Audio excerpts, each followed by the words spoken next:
Pero el chiste de la parábola de este pastor singular es justamente esta, que el problema para él no son las 99, sino la oveja que está perdida, porque no hay ninguna oveja perdida, porque todas tendrían que estar en su casa, tendrían que estar cuidadas por el pastor, y entonces va, encuentra lo perdido.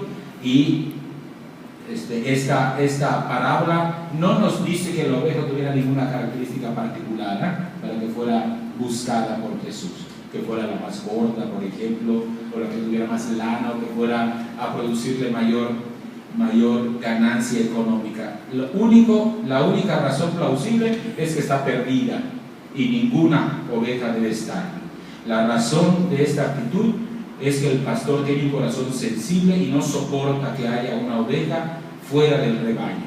Por eso es que la alegría de la oveja encontrada opaca la satisfacción de tener a las otras 99, de las que no se hace más mención en la parábola. Y yo creo que la actitud del buen pastor debe regir la pastoral de la iglesia. Y mucho me temo no han leído con ojos limpios esta parábola de la oveja perdida. También es digna de tomarse en cuenta la manera constante como los evangelios nos muestran a Jesús. Todas son gestos de una actitud fundamental, la compasión. Él nunca pasó de largo frente al sufrimiento humano. Hay solamente una cosa contra la que Jesús se mostró intransigente: la hipocresía, la manipulación de la religión cuando se usa para esclavizar a personas en lugar de hacerlas libres. Y creo que esto es válido para todas las personas independientemente de su orientación sexual. Así que su invitación solo encuentra un obstáculo cuando la persona pretende vivir solo para sí misma y hacia un lado a los demás. Entonces ahí hay un problema. No es la orientación sexual el criterio por el que la persona será juzgada según el Maestro de Nazaret, sino por su capacidad de ponerse al servicio de la fidelidad de los demás, especialmente de los más pobres.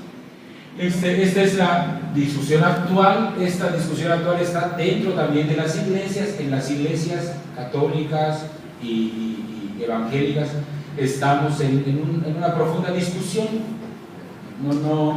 A veces se piensa, pues es que en la iglesia hay mucha gente que pensamos distinto. Entonces, estamos discutiendo muchas cosas. Hay cosas que están en proceso de revisión. Una de ellas son todas estas cosas que tienen que ver con la sexualidad, con la conformación de la familia, porque nos hemos dado cuenta de realidades que ya no podemos tapar como se tapaba el sol con un dedo, y tenemos que reconocer. Entonces hay dos visiones en la iglesia actualmente. Quienes sostienen que la diversidad sexual es señal del deterioro de la humanidad, es decir, qué mal estamos, qué mal está el mundo, que ya todo se ve normal y bueno, ¿no? Aprobar la diversidad sexual es ponerlos en contra de la naturaleza.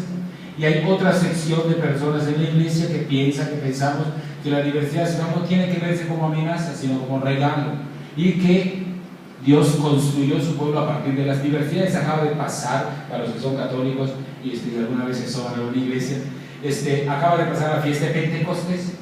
La fiesta de Pentecostés es la fiesta de la venida del Espíritu Santo. A mí esa fiesta me gusta mucho. Le llaman la fiesta de la inauguración de la iglesia. Muchas lenguas distintas. Y entonces dicen, ¿qué ha pasado aquí? Que Pedro habló en la única lengua que sabe, porque era un pescador sin mucha educación.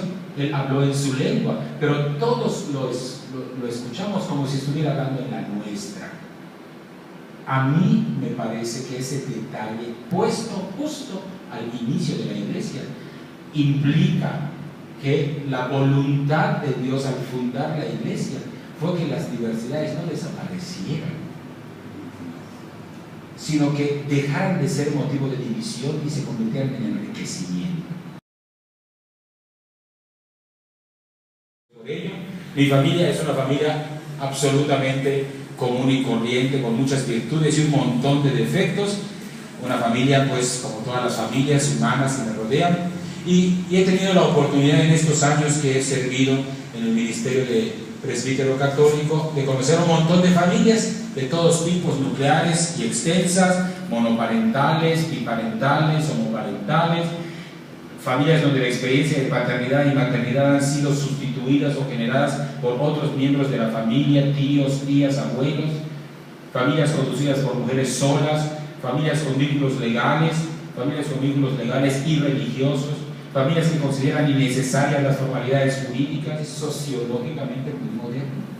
Esto de papá, mamá y los hijitos, que nosotros decimos que es el diseño originalísimo, no sobrepasa, digamos así, el siglo XVI. Si las familias eran muy distintas, de muy distintas maneras de organizarse, familias casi siempre ampliadas, donde los hijos eran comunitariamente sostenidos por grupos humanos en poblados pequeños. Entonces aquí también, esto no es religioso, es sociológico, tenemos que informarnos más a propósito de esto de las familias. Y entonces, bueno, una de las cosas que a mí me ha enseñado la vida en estos años es que la felicidad auténtica de una familia, no la felicidad teórica, la de las pláticas de orientación familiar, la felicidad posible, la de carne y hueso, la que se construye, digamos así, en los conflictos familiares, no estriba en cómo está conformada la familia, sino en qué tipo de relaciones se establecen entre sus miembros.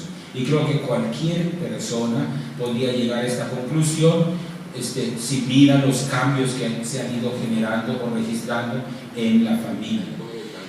Me alegra mucho que el credo, que es un consenso que se formó muy difícilmente a través de varios siglos, no incluya, creo, en un determinado tipo de familia.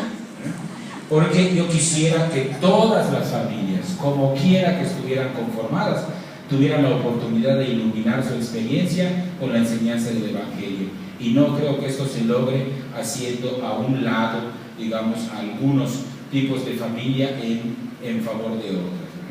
Entonces, nosotros a veces hablamos de un modelo bíblico de la familia, como si hubiera un modelo de familia en la Biblia. Y cualquiera que agarre la Biblia y la lea de principio a fin, hay cientos de modelos de familias, algunos no muy recomendables, familias basadas en actos de violación, en donde la mujer no tenía palabra que decir con respecto a su matrimonio, entonces todos estos tipos diferentes de familia, con la poligamia admitida, etc. Seguramente cuando hablamos del modelo bíblico de familia no pensamos en estas, ¿no? Pero ni siquiera en el Nuevo Testamento hay un solo modelo de familia. Hay cuando menos dos grandes corrientes en el Nuevo Testamento, es decir, en la literatura específicamente cristiana. Hay sí la primera tradición, que es la que llamamos deuteropaulina, es decir, de aquellas cartas que son atribuidas a Pablo, pero fueron escritas por sus sucesores, que tiene un modelo de familia grecorromano de la época de Pablo. Por ejemplo, dice que las mujeres deben ser obedientes a sus maridos. Seguramente hemos escuchado todos estos textos. Los papás deben castigar a los hijos para mantenerlos siempre en la disciplina. Las viudas es mejor, y los viudos es mejor que no vuelvan a casarse. Lo que pasa, me parece a mí, es que para Jesús lo más importante, y tendríamos que recordarlo en esta discusión actual, lo verdaderamente fundamental es que las relaciones interpersonales sean libres, estén basadas en el amor, sean relaciones justas, y por eso conforma con sus discípulos un nuevo tipo de familia. Todas nuestras familias tendrían que ajustarse a los criterios de la familia que Jesús formó, es decir, las enseñanzas que les dio a sus discípulos y discípulas, de cómo tenían que sentarse juntos, de cómo tenían que aceptarse y quererse entre ellos, tratarse con respeto, donde, violando las normas de su tiempo, incluyó mujeres en su grupo, sentándolas en un plano de igualdad. Ese tendría que ser el modelo de familia para nosotros, la familia que Jesús quiso formar. Y si a eso añadimos algunos datos que a veces espantan a algunas personas, como por ejemplo que hasta el año 845 el matrimonio entre los cristianos no tenía nada que ver con la religión, tenía que ver con el derecho civil romano, y la primera vez que se atribuye al matrimonio un carácter religioso es en 1139 en el concilio de Letrán. Y la primera vez que se refiere al matrimonio en la iglesia como un sacramento es en 1184 en el concilio de Verona. Así que, si damos esta rápida mirada a la sociología y a la historia de nuestra propia iglesia, vamos a dar opiniones digamos, pensadas mucho más detenidamente a propósito de los actuales cambios de las familias. Y a lo mejor vamos a dejar de atribuirlos a fuerzas malévolas, es decir, la familia se está destruyendo por la revolución sexual, por la ideología de género, es como si hubiera un deseo de destruir a la civilización occidental, etc. La verdad es que las cosas son bastante más complejas que eso. Así que bienvenido sea el debate sobre las familias, pero tenemos que comenzar reconociendo que las familias no son monocromáticas, no son en blanco y negro. Con eso quiero terminar con la siguiente. Hablemos de la esperanza.